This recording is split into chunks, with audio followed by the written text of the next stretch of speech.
तेयता ओम बेकांजे बेकांजे महाबेकांजे रजा समुद्गते सोहा। संसार के सभी चेतन जीव जो किसी न किसी बीमारी से ग्रस्त हैं, चाहे मानसिक या शारीरिक, सभी पूर्ण रूप से स्वस्थ हों और उनकी कभी कोई समस्या दोबारा ना आए।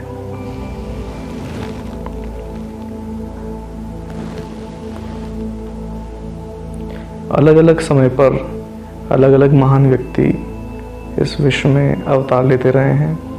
ऐसे ही हैं भगवान बुद्ध, जिन्होंने अपने सब वैभव त्याग कर लोगों के लिए सद्मार्ग दिखाया।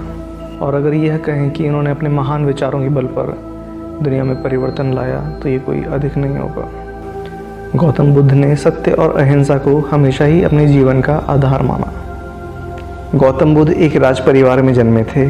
उन्हें किसी प्रकार की कोई कमी नहीं थी।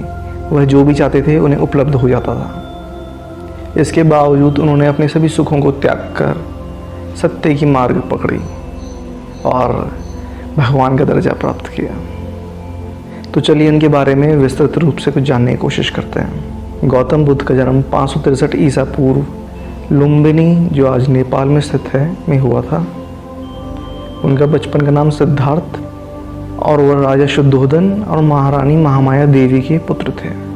उस समय की परंपरा थी, जब भी बच्चों का जन्म होता था तो माता या प्रसूता अपने मायके आ जाती थी।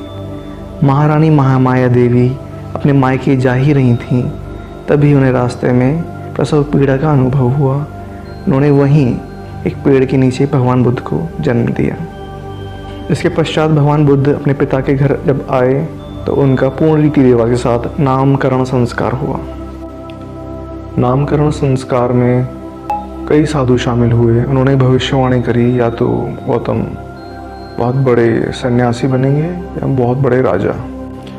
उनके पिता उन्हें किसी भी कीमत में सन्यासी नहीं बनाना चाहते थे। वह चाहते थे कि वो उनके उत्तराधिकारी बने। इसलिए उन्होंने शुरू से ही सिद्धार्थ गौतम को आध्यात्मिक ज्ञान, धार्मिक पुस्तकों से हमेशा दूर रखा। सिद्धार्थ गौतम बचपन से बहुत दयालु थे। वो कभी किसी को कोई दुख नहीं पहुंचाना चाहते थे। भगवान बुद्ध का लालन पालन बहुत ही ऐश आराम वाली स्थिति में हुआ था। वो अपने राजा महाराज शुद्धोधन के इकलौते पुत्र थे।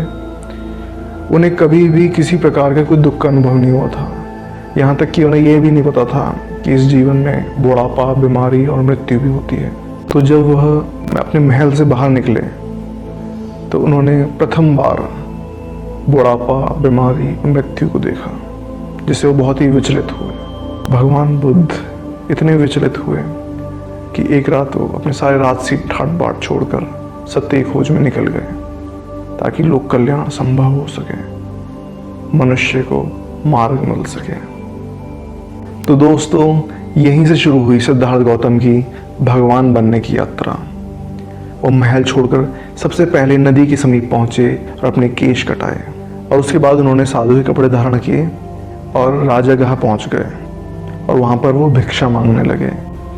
भगवान बुद्ध राजकुमार थे, इसलिए उन्हें राजागाह में पहचान लिया गया और वहां के राजा बिंबिसार के दरबार में उन्हें निमंत्रित किया गया। तो महाराज बिंबिसार ने समझा कि भगवान बुद्ध हो सकता है किसी कष्ट में हो, तो उन्होंने उन्हें अपने महल में ही रहने के लिए स्थान दिया। भगवान बुद्ध कहाँ किसी राजसी वैभव के लालच में आने वाले थे। उन्हें इसकी आवश्यकता नहीं थी।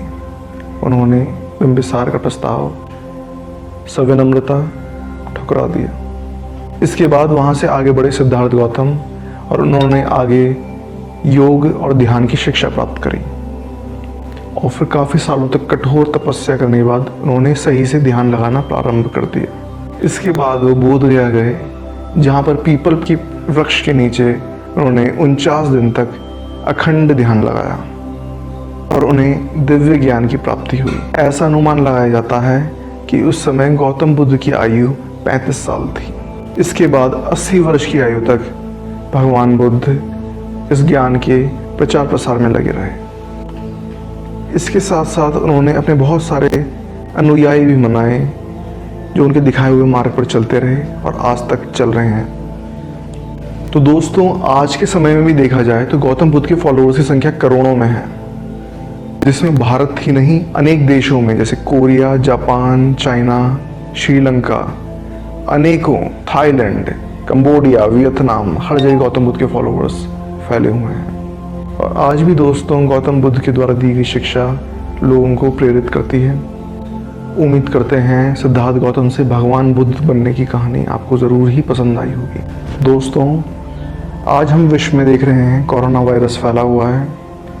भगवान बुद्ध से हमारी प्रार्थना है कि विश्व में सकारात्मकता फैलाएं, अपना आशीर्वाद बनाए रखें, ताकि जैसे उन्होंने एक बार वैशाली को महामारी से मुक्त किया था वैसे विश्व भी महामारी से मुक्त हो।